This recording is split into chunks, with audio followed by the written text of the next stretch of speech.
Hello guys, स्वागत है आप सबका हमारे अपने चैनल ट्रू ट्रायल।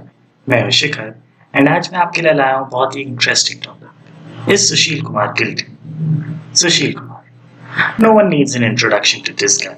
जहां भी रेसलिंग का नाम आता है सुशील जी का नाम सबसे आगे आता है, चाहे वो 2012 का सिल्वर ओलंपिक्स हो या फिर 2008 का ओलंपिक ब्रोंज, चाहे वो 2009 का राजीव गांधी खेल रत्न हो या फिर 2010 का वर्ल्ड टाइटल।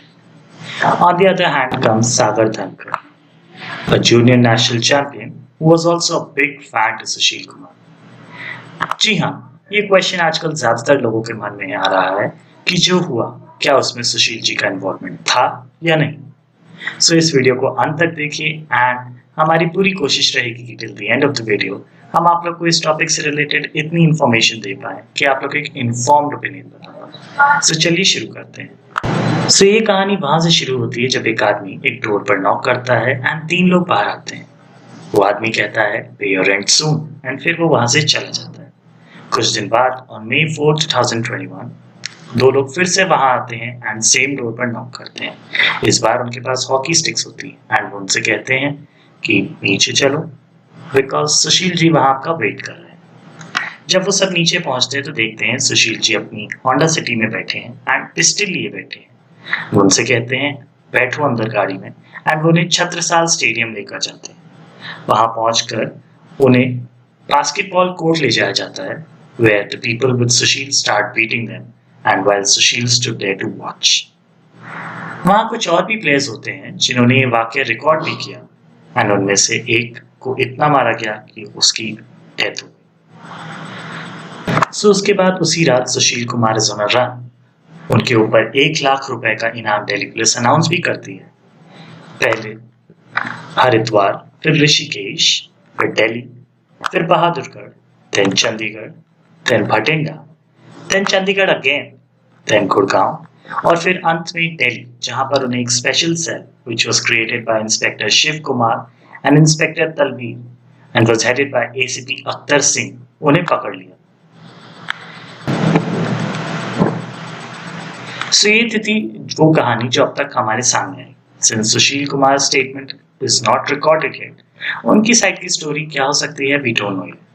बट यहाँ से एक स्टेप पीछे चलते हैं एंड लेट्स थिंक कि as a landlord what were the options और रूट्स जिसको वो ऑप्ट कर सकते थे इसके अलावा।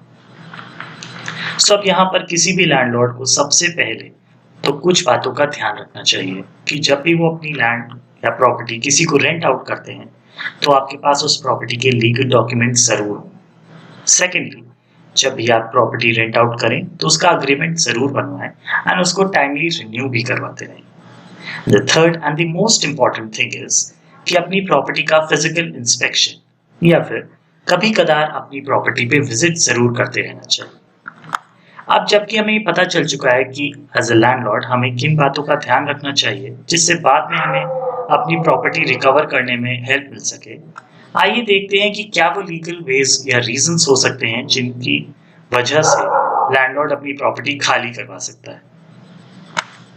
पहला, अगर प्रॉपर्टी पे कोई डैमेज हुआ हो। दूसरा, अगर कोई अनइन्फॉर्म्ड कंस्ट्रक्शन हुआ हो। तीसरा, अगर कोई टेनेंट आपकी प्रॉपर्टी को किराए पर किसी और को दे दे जिसे हम सबलेटिंग भी कहते हैं। चौथा, अगर उस प्रॉपर्टी को कुछ ऐसा हो रहा हो जिसको आपने अलाउ ना किया हो, जैसे कि कोई काम करना या कोई शॉप खोल लेना एक्सेट्रा। या फिर अगर उस प्रॉपर्टी पे आपको रिकंस्ट्रक्शन या रेनोवेशन कराना हो। एंड फाइनली, जो इस केस में हुआ भी, अगर रेंट ना मिल रहा हो। जी हाँ, अब इन सारे केसेस में भी लॉ हमारे लैंडलॉर्ड्स को ये राइट नहीं देता कि वो टेनेंट्स का सामान या बिलोंगिंग्स बाहर फेंक दे। Let me tell you guys here that going to the police would also not work क्योंकि ये civil proceedings होती हैं। तो क्या इसका मतलब landlords are left with nothing? No. Our constitution provides a relief to the landlords. In the Specific Relief Act under Section 5 and Section 6, that is, Recovery of Immovable Property and Suit for Immovable Property, property पे हम एक suit file कर सकते हैं, eviction notice भिजवा सकते हैं and then the court will decide. तो ये था what he could have possibly done. So guys, Since Sushil Kumar is the prima facie of this case and the main conspirator, which is set by the Rohini District Court, सो अब जो defence की strategy होती है remand या bell proceedings के regarding उनमें आता है discrediting the veracity of the evidence और वो इस एविडेंस को fabricated planted not related to Kumar या फिर doesn't prove his culpability के अंदर चैलेंज भी कर सकते हैं। तो ये तो हुई बात कि सुशील जी का तरफ का केस क्या बन सकता है। अब आते हैं बात करते हैं कि स्टेट या फिर सागर धनगर की साइड क्या कैसे इस केस को हैंडल करेंगे। So on the Sagar Dhankar side or the state is planning to transfer the case to the investigation into the crime branch and take Sushil Kumar to various states for the purpose of interrogation.